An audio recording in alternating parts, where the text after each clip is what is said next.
ముఖ్యమంత్రులు కాదు, మళ్ళీ 10 సంవత్సరాలు 15 సంవత్సరాలు ప్రజలు మన పక్షాలు ఉండే విధంగా ఇవాళ మన ప్రజాపాలన గౌరవ ముఖ్యమంత్రి గారు అందిస్తున్నారు. మీరు అందరూ చూసినారు. ఇలా టీఆర్ఎస్ పార్టీ వారు పొద్దుగా చేస్తే ఒక మాట మాట్లాడుతున్నారు. నిన్న మేము మా మీడియా మిత్రులు నిన్న గవర్నమెంట్ హెడ్ హోమ్ పోయినాం.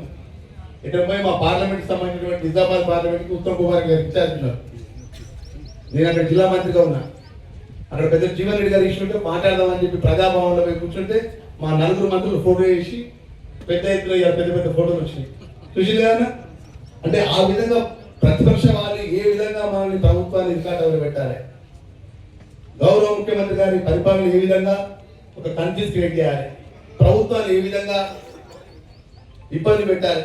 ఒక 2 సంవత్సరాల లోపల కడుపుల కత్తులు పెట్టుకుని విషయం కలుపుకుంటా మన ప్రభుత్వాన్ని, మన నాయకత్వాన్ని మనం ఏ విధంగా ప్రభుత్వం కింద మీద చేద్దామన్న దురాలోచన తప్ప ప్రజలకు మేము 10 సంవత్సరాలు ఒక పేదవాళ్ళకి డబ్బులు పెట్టి ఇల్లు కట్టించినాం, ఒక పేదవాళ్ళకు 3 ఎకరాల భూమి ఇచ్చినాం, ఒక ఉద్యోగం లేని వాళ్ళకి ఉద్యోగం ఇచ్చినాం.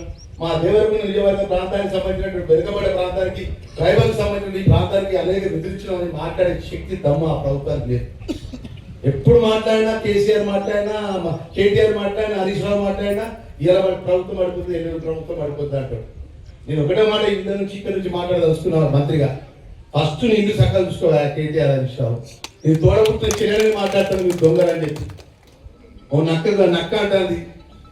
అనేక పదాలతో మీ సొంత తోడబుట్టిన కుటుంబ సభ్యులు మాట్లాడతాను. దానికి తెలంగాణ ప్రజలు జవాబు చెప్పండి. ఫస్ట్ హరీష్ రావు గారు కానీ, కేటీఆర్ గారు కానీ, మీ తోడబుట్టిన మీ రక్త సంబంధం ఉన్నట్టు, మీ ఇంట్లో ఉన్నట్టు మీ రక్త సంబంధం ఉన్నట్టు మీ సంబంధిత మీ కవితక్క గారు మాట్లాడే మాటలకు యావత్ తెలంగాణ ప్రధాని గారి కొంచెం జవాబు చెప్పండి.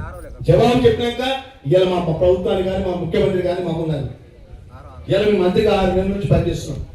సోషల్ డిపార్ట్మెంట్ మినిస్టర్ గా, ట్రైబల్ మినిస్టర్ గా, డిజబుల్ మినిస్టర్ గా మా అన్న డిజబుల్ సంబంధించిన కొన్ని యూనిట్స్ నాకు ఎక్కువ కావాలని చెప్పి అన్న మంత్రి గారు వస్తున్నా, నీకు ఎన్ని కావాలో చెప్పన్నా, అన్ని ఇచ్చే బాధ్యత నాదే అని చెప్పాను. ఈరోజు పేదల పక్షాన్ని నిలబడి ఈ ప్రభుత్వాన్ని నడుపుతున్నాం. మా కార్యకర్తలందరినీ మనం చేసుకుంటున్నాం. మన కాంగ్రెస్ పార్టీని ఓడగొట్టే దమ్ము వెళ్తుంటే రాష్ట్రంలో కాంగ్రెస్ పార్టీ ఓడగొట్టడానికి మనమే మన నాయకులు మనం కొంతమంది తయారు చేసి మనల్ని ఇబ్బంది పెట్టే కార్యక్రమం చేపడతారు. దయచేసి మా కార్యకర్తలందరికీ నేను మనవి చేసుకుంటున్నా. మీ లక్ష్మణ్ కుమార్ మీ అన్నగా నేను కార్యకర్తకి ఈ స్థాయి వచ్చిన. ఇవాళ ఇంత గొప్పగా నిన్నానంటే కాంగ్రెస్ పార్టీ, సోనియా గాంధీ, రాహుల్ గాంధీ గారు, రేవంత్ రెడ్డి గారు, అదేవిధంగా పిసి ప్రవేశ్ గారు. ఈరోజు సామాన్యమైన కార్యకర్త కాంగ్రెస్ పార్టీలో రాష్ట్ర క్యాబినెట్ లో ముఖ్యమంత్రి పక్కన కూర్చోవాలి.